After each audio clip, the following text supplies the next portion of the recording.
Hello दोस्तों, स्वागत है आपका हमारे यूट्यूब चैनल। आज आप सबको गणित के कुछ महत्वपूर्ण सूत्रों के बारे में बताऊंगी। ठीक है, तो चलिए हम देखते हैं। ठीक है,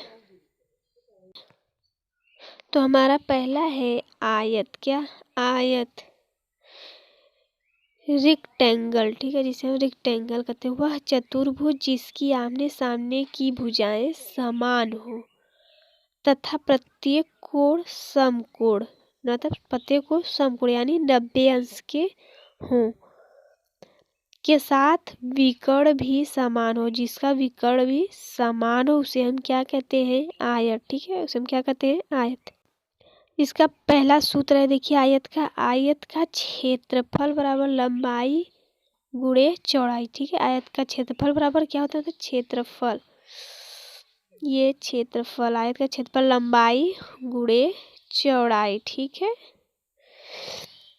लंबाई को हम L, चौड़ाई को B से प्रदर्शित करते हैं। दूसरा है आयत का परिमाप बराबर क्या होता है? 2 लंबाई प्लस चौड़ाई। ठीक है, 2 लंबाई प्लस चौड़ाई, मतलब लंबाई प्लस चौड़ाई दोनों कितने हैं? 2 हैं, तो हम 2 लिखेंगे ऊपर नीचे।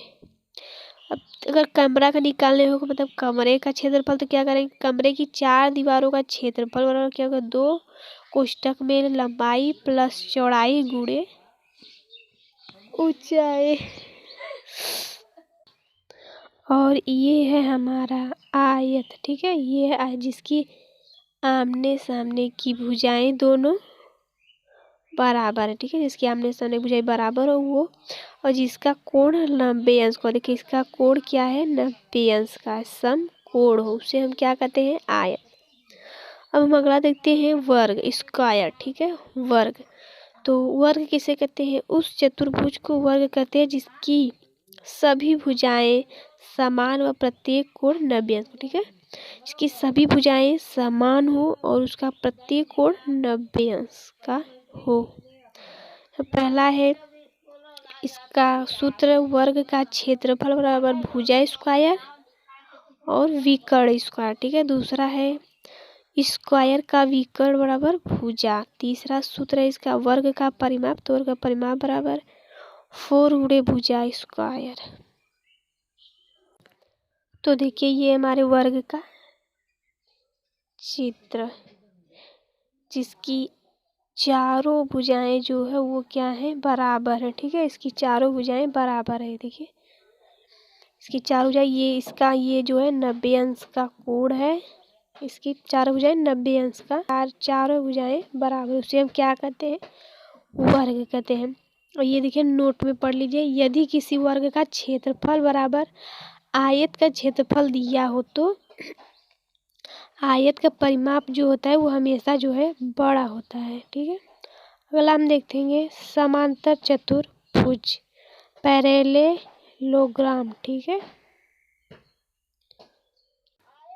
ये है हमारा समांतर चतुर्भुज, पैरेललोग्राम। ठीक है, इसमें दिया है जिस चतुर्भुज की सम्मुख भुजाएं समांतर व समान हो वह समांतर चतुर्भुज कहलाते हैं। ठीक है, जिस चतुर्भुज की आमने तो सम्मुख भुजाएं समांतर हो वह समान हो वह समांतर चतुर्भुज कहलाता है। ठीक है, समांतर चतुर्भुज के विकर्ण परस्पर एक दूसरे को समद्विभाजित करते हैं। क्या? सब मतलब समान 2 भागों में विभाजित करते हैं।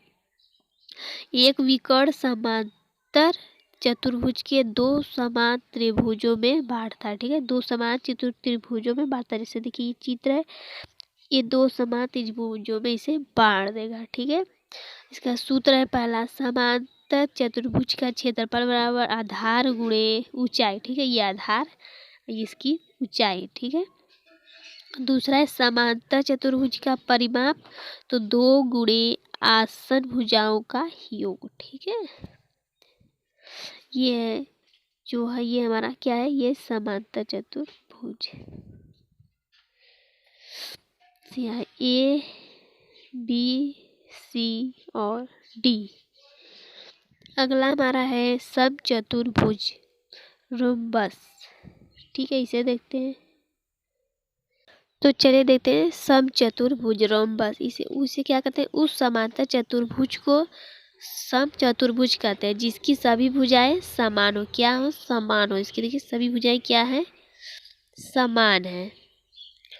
विकर्ण परस्पर समकोण पर समद्विभाजित करते हो पर कोई समकोण न हो। ठीक है, इसमें देखिए कोई समकोण नहीं है, इसी अगर हम समकोण बनाएंगे मतलब तो इसे देखिए खाली थोड़ा स्पेस रह जाता है। मतलब ये जो है समकोण नहीं है, ये समकोण पर द्विभाजित होता है, मतलब दो भागों में फट जाता है। ठीक है, तो इसे आप क्या कहते हैं? समांतर समचतुर्भुज। ठीक है, इसका समचतुर्भुज का क्षेत्रफल बराबर क्या होता है? विकर्णों का गुणनफल। और समचतुर्भुज का परिमाप क्या होता है? समचतुर्भुज परिमाप बराबर 4 गुणे 1 भुजा। ठीक है, 4 गुणे 1 मतलब चारों भुजाएं हैं और एक भुजा। ठीक है, तो अब हम अगला देखेंगे। अगला में हमारा क्या दिया गया है? ये आपका फिगर है, इसे ड्रॉ कर लीजिएगा। समलंब चतुर्भुज ट्रैपजीयम इसे क्या कहते हैं? तो इसके बाद देखते हैं। तो देखते हैं समलंब चतुर्भुज ट्रैपजीयम जिस चतुर्भुज की एक जोड़ी समांतर हो, अन्य जोड़ी भुजाएं असमांतर हो, वह समलंब चतुर्भुज होता है। ठीक है, जिस चतुर्भुज की एक जोड़ी जो है समांतर हो और अन्य जोड़ी जो है असमांतर हो, तो उसे हम क्या कहते हैं? समलंब चतुर्भुज। समलंब चतुर्भुज का क्षेत्रफल जो है समांतर भुजाओं का योग गुणे ऊंचाई। ठीक है, ये देखिए ये ए है, बी, सी और डी, ये आपका समलंब चतुर्भुज है। ऊपर का जो है देखिए छोटा है पाई, नीचे का ऐसे कर देंगे समलंब चतुर्भुज। तो चलिए अब ये हो गया, अब हम आपको अगले वीडियो में मिलते हैं। चलिए, जय हिंद।